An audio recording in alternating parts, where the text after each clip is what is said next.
It's Air Force Week. This is the Black Knight Nation podcast, and I'm Sal Interdonato, and we're here with Army slotbacks coach Tucker Waugh. Tucker, thanks for taking a couple minutes to speak with us. My pleasure. Good to be with you, Sal. No doubt, no doubt. We wanted to first congratulate you on the milestone. 238 games as a coach at West Point. I remember talking to you a few years back about when you were in just went over 200 games, and it's just an incredible accomplishment. I just want to get your thoughts on it. It's the now you're the coach the most games at West Point on the sidelines of West Point for football, the football program, storied football program. What comes to mind when you think about that? Well, I appreciate that, Sal. Thank you very much. What comes to mind is all the people that I've been associated with since I've been here. And, all the players I've coached, the other assistant coaches that have come and gone, the great head coaches I've worked for. It's really just been, the greatest professional honor I've ever had to work here at West Point, and just really, really proud of all the people I've been associated with here. No doubt. I was going to ask you, I don't know if we've ever talked about this before, but I was going to ask you kind of your journey to West Point, and if you remember, if there's an interesting story about how you first landed the job in 2000. Well, I came here with Coach Barry from Illinois State, and he brought most of our staff with him, and really just fell in love with the place as soon as I got here, and loved the players, and just a great place to live and raise a family, and really just dug in. And I loved recruiting here. I love the kind of people you get to recruit to the school, and just was really became home to me very quickly. Yeah, if we look at your resume, we see that 1 year you went to Stanford, but you came back, right? What was pulling you back in the direction of West Point? Well, in 05 and 06, I went to work for Walt Harris at Stanford, which I thought was a great move, and it was, and he was fantastic, and I got to coach receivers in the Pac-12, and it was a great experience.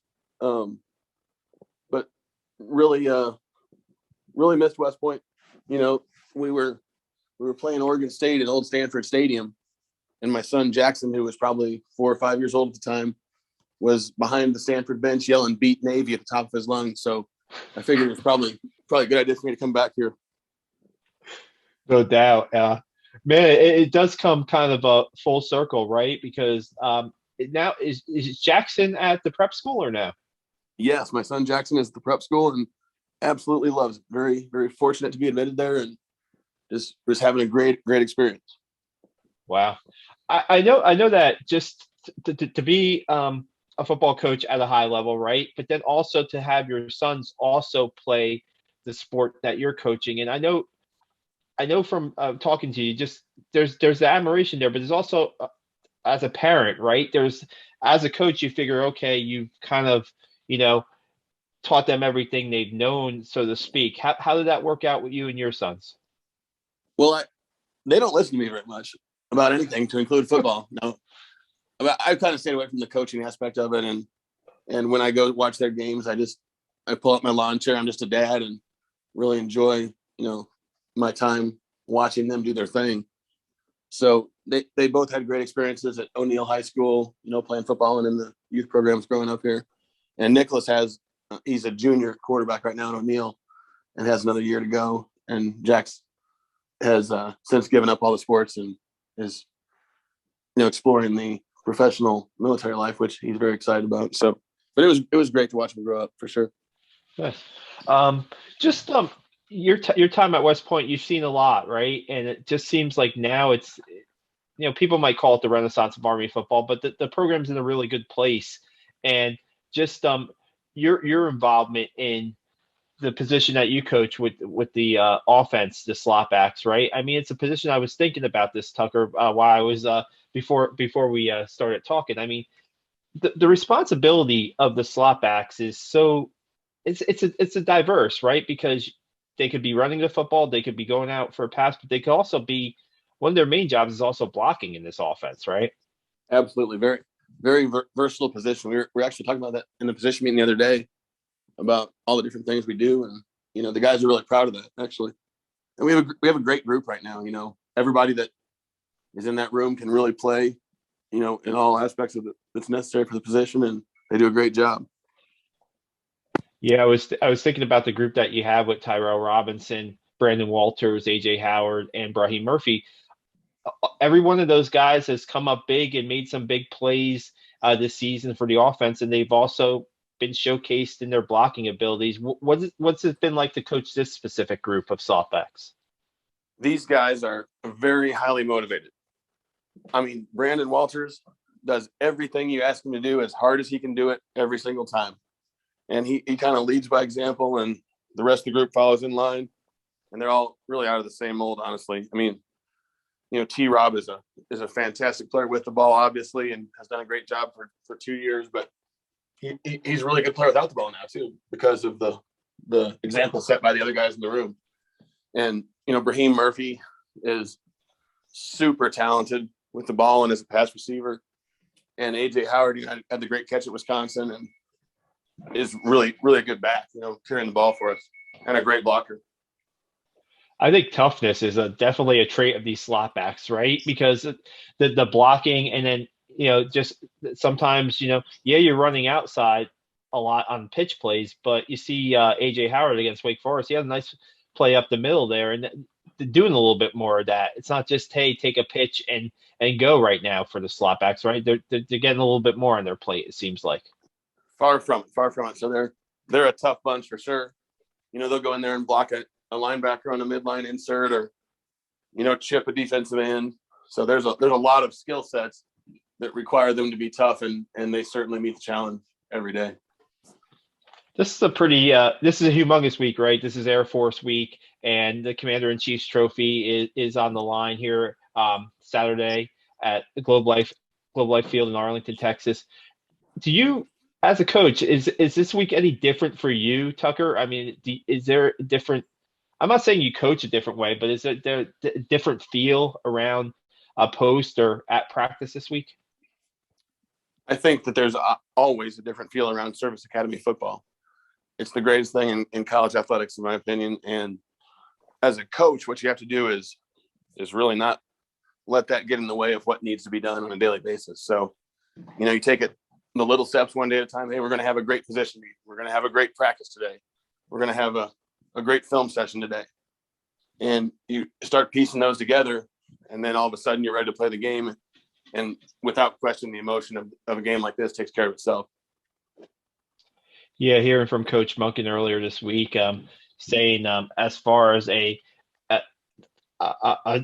trophy that's being contested in college football, there might not be more prestige to the Commander-in-Chief's trophy.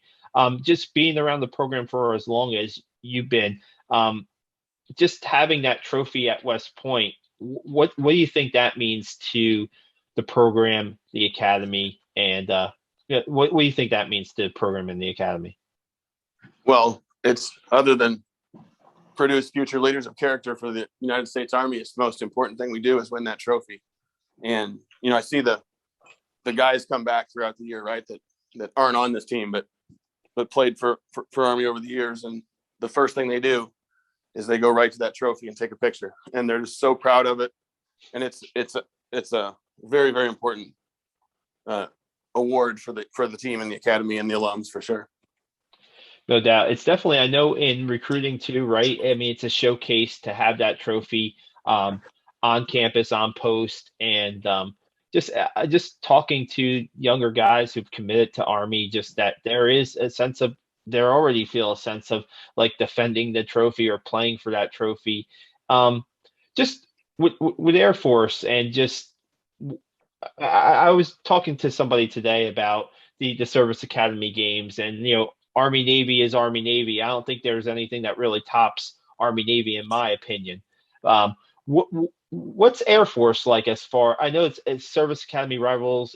There's very competitive. Coach Monken said every guy on the field is going to give 100% to win the football game.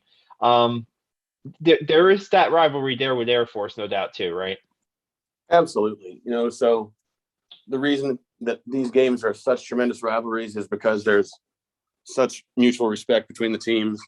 I mean, we're constantly competing with them, whether it's recruiting or on the field. It's it's a great rivalry because there's a lot of respect for the opponent, and they're a great team and extremely well coached and have excellent players. So we know them very well. They know us very well. It's like playing your brother, and it's a fantastic rivalry. So that, I mean, I don't think in these service academy games, right? Just more Army Navy. I've been on the sidelines a little bit during the late in the games, and you might not find a more physical football game in the country when service academies meet, right? Because I mean, like we talked about, it means so much to both teams, and everybody lays it all out, gives everything they have. And I mean, I don't know, from the coaching side. I mean, do you see that kind of firsthand with the physicality of these games? Absolutely. Both teams are obviously going to try and run the ball and stop the run. And in order to do each of those things, you have to be extremely physical. And both teams are. And, like I said, we have great respect for what they do. It's a similar brand of football, both offensively and defensively. We know each other so well. And there's not a lot of trickery in the game. It's hey, I need to make this block. I need to make this tackle. And that's how you win these kind of games. Yeah, no doubt. This game is going to be obviously played at a neutral site, and last year's game was very historic for Army, a 10-7 win over Air Force, back-to-back weeks, Service Academy wins to win the Commander-in-Chief's trophy. Just playing on a neutral site, Tucker, is there any – I mean, is it like a road game technically? Do you treat it as a road game for you guys basically, or? I don't know yet. We'll find out when we get down there. It's a road game from an operational standpoint, certainly. But, there are so many graduates of both academies that are involved in this game that live in the state of Texas, and so many prospects that are interested in going to both schools that live in the state of Texas. So, it's fun for me to go to these games, and, you stand there for the alma mater after the game, and you look up at the faces in the crowd in the Army section, and you see guys that you've known for 25 years that are back for this game. And it's just really special. And I'm sure there'll be a ton of Army fans in Texas this weekend to watch it. Definitely has a different meaning. It's a great point. Definitely has a different meaning. Tucker, we really appreciate you spending a couple minutes with us before this big game. Thanks so much, and good luck on Saturday. Thank you so much, Sal. Good to talk to you.